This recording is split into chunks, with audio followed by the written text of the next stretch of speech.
Hello friends, आप लोग कैसे हैं? उम्मीद करते हैं आप लोग ठीक होंगे, आप लोग हेल्दी होंगे। फ्रेंड्स, आज एक क्वेश्चन है कि जो ओजोन डिप्लीशन होता है उसका इफ़ेक्ट क्या होता है हमारी ज़मीन पर या हमारे ज़मीन पर रहने वाले लोगों पर।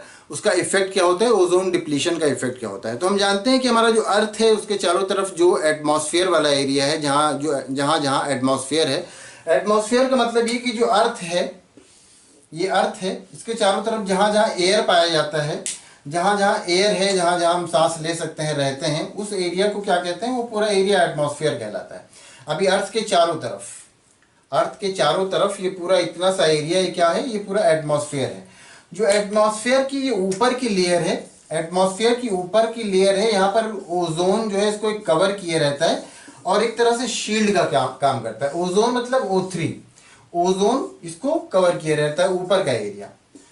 और ये जो सनलाइट है, जैसे सूरज है ये, तो सनलाइट से जो अल्ट्रावायलेट रेडिएशन होता है उसके अगेंस्ट ये शील्ड का काम करता है। उसमें अल्ट्रावायलेट रेडिएशन को ये रोक लेता है, उसको फिल्टर करके फिर हमारे ज़मीन के पर ये जो एटमॉस्फेयर है यहाँ तक पहुँचने देता है।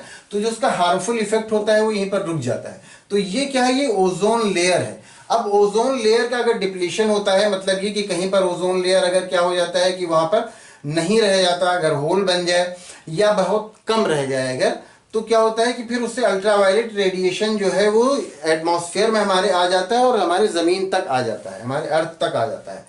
तो फिर उसका क्या इफेक्ट होता है, ये क्वेश्चन है। तो उसका इफेक्ट ये होता है कि उसका इफेक्ट अगर इंसानों पर देखा जाए तो इंसानों में जो एक बीमारी होती है जिसको कि मोतियाबिंद कहते हैं, इसे कैटरेक्ट कहा जाता है, मोतियाबिंद कहा जाता है, तो वो बीमारी भी इससे होने के चांसेस रहते हैं। या स्किन की बीमारी अगर देखा जाए तो स्किन कैंसर भी हो सकता है। या अगर इम्यून सिस्टम की बात की जाए तो इम्यून सिस्टम भी वीक हो सकता है। और इम्यून सिस्टम वीक होने के साथ साथ आईसाइट पर भी इफेक्ट पड़ता है। आईसाइट डिम हो जाती है, मतलब आईसाइट वीक हो जाती है। ये सारे असर इंसानों में देखे जाते हैं सिर्फ इसलिए क्योंकि ये इसका जब डिप्लीशन होता है और अल्ट्रावायलेट रेज अगर ज़मीन पे आती हैं तो ये सारे इफेक्ट इंसानों पे पड़ते हैं। जानवरों पर भी इसके इफेक्ट पड़ते हैं, एनिमल्स पे, और सभी तरह के, चाहे वो टेरेस्ट्रियल हो, चाहे बर्ड्स हो, चाहे ज़मीन पे रहने वाले हों, चाहे जो वाटर में रहने वाले फिश वगैरह हो, सभी पर इनका इफेक्ट पड़ता है ये अल्ट्रावायलेट रेडिएशन का। तो इंसानों पर भी असर पड़ता है इसका, और इसका असर एनिमल्स पर भी पड़ता है, और इसका असर मौसम पर भी पड़ता है, इसका असर ग्लोबल वार्मिंग पर भी पड़ता है। इसके साथ साथ ऐसा भी हो सकता है कि लिविंग जो भी ऑर्गेनिज्म है उसमें म्यूटेशन होने के भी चांसेस रहते हैं इस अल्ट्रावायलेट रेडिएशन के इफेक्ट की वजह से। म्यूटेशन होने के चांसेस मतलब ये कि म्यूटेशन से को अगर दूसरे वर्ड्स में कहा जाए, आसान वर्ड्स में, तो ये कहा जाए कि ये अल्ट्रावायलेट रेडिएशन का इफेक्ट ये भी हो सकता है कि वो अपना जो ओरिजिनल उनका नेचर है, कैरेक्टर है, वो चेंज हो जाए। तो ये भी अल्ट्रावायलेट रेडिएशन का इफेक्ट होता है। तो अल्ट्रावायलेट रेडिएशन हम तक कैसे पहुंचता है? ये ओजोन के डिप्लीशन से ही पहुंचता है। ओजोन की जब लेयर जहां नहीं रह जाती है, कम हो जाती है, तो ओजोन होल बन जाता है, तो वहां से जो अल्ट्रावायलेट रेडिएशन होता है उससे इफेक्ट पड़ता है।